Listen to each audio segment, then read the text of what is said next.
Hey guys, it's me Simon Orohara, and in this video we will discuss a topic that has something to do with the original Gotei 13 and their strength. Are they really stronger than all the previous versions of the Gotei? I know this might be premature since we don't have enough information about the squad. However guys, many fans are discussing this topic, with some believing that they are indeed the strongest version, while others disagree. So let's examine this topic from all the possible angles to form a clear understanding.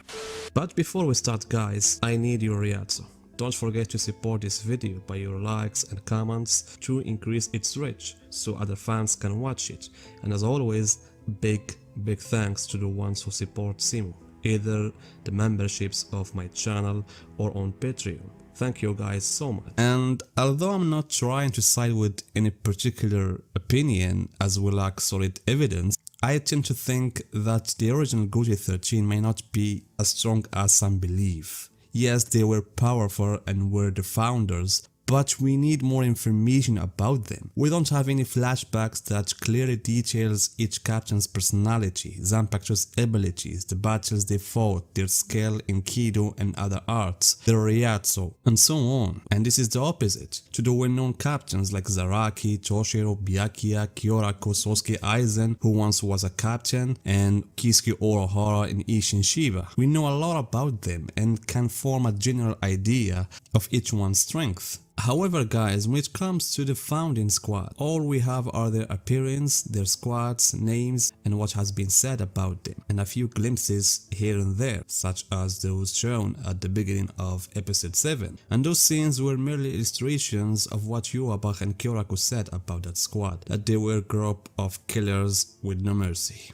Therefore guys, let's talk about the saying that they are the strongest squad the Soul Society has ever known. If we go back to Yuabach's words, most of his speech was about how they were a group of criminals who fought without mercy or compassion and wouldn't stop until they had defeated their opponents. Alright, this is meaningful words and they are beautiful, but it cannot be taken as a proof that they are the strongest, especially since we must consider the time and context in which that squad existed. If they are considered the strongest simply because they managed to defeat Yuabach and his army in the first war, this is a completely subjective viewpoint. There is a significant difference between the first and the second war that took place between the Shinigami and the Quincy's. For example, if we compare Yuabach and his army during the first war to the second, we will find several differences that clearly show Yuabach and his army were at great disadvantage during the first war. For instance, they didn't have anything called vault standing. This advanced release was only achieved by the Wanderreich 200 years ago,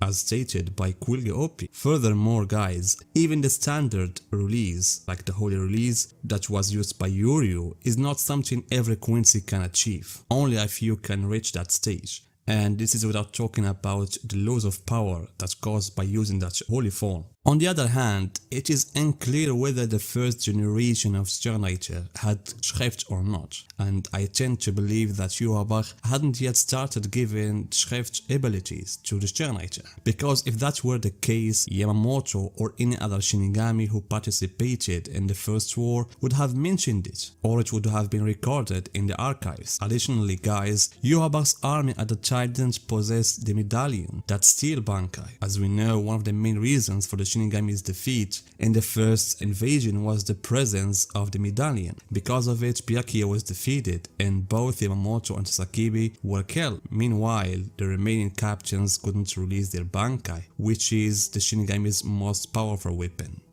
So it seems to me that Yuabach went to the war, I'm speaking about the first war, with an army of soldiers and nothing more. Everyone we saw fighting alongside Yuabach had died. The question remains whether Haschwald and Busby participated in the war or not. It seems to me that they didn't participate in that war, because Yamamoto used Zanpakuto in that war and killed thousands of Quincy's with the Bankai. However, when Haschwald saw Yamamoto's Bankai for the first time, he didn't recognize it, and that's when the fake Yuabach began to explain Zanpakuto and how it works. Therefore guys, what I'm trying to say is that it's likely the most of Yuabach's key players did not participate in that war, and by that I mean the elite guard. This is the second important point in determining whether the original Gotei 13 was the strongest or not. Because the Gotei 13 that we know that participated in the Quincy arc fought the elite guards at their peak.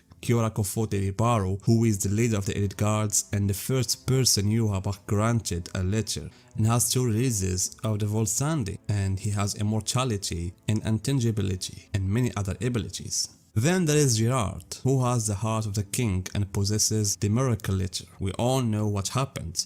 Zaraki's Bankai couldn't kill him. And as I said, Vault Standing didn't exist during the First War, and there is no evidence that there were generators with Schrift. And on the top of that, and this is one of the most important points, Yhwach entered the battle without the Almighty. So imagine if the Gotei 13 from the Quincy arc with Zaraki, Kyorako, Ukitake, Byakuya and Toshiro were the ones who fought Yhwach and his army 1,000 years ago, under all those conditions I have mentioned. No medallion, no Schrift, and no Vault Standing, and no Yhwach with the Almighty. Would they have been defeated? The answer is definitely no. But the fundamental difference between the original Gotei 13 and the ones that followed them is the mentality. Founders didn't have the organization or respect for the law. They were just killers who didn't recognize pride or honor.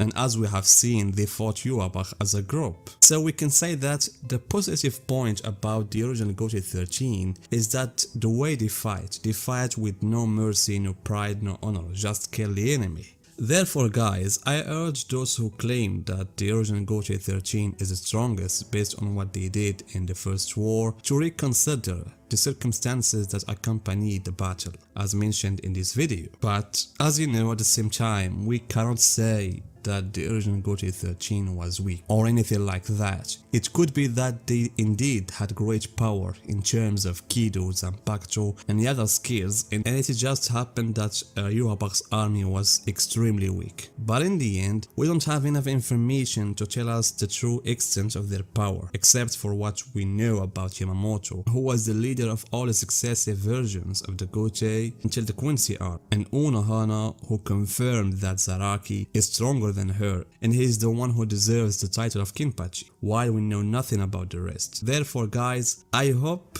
that one day Kubo will provide us with flashbacks or a data book that talks about their techniques and whether they can really be considered the strongest, or if they are like any other version of Gotei 13 with their strengths and weaknesses. So guys, what do you think about this topic? Tell me your opinion guys, and see you in my next video.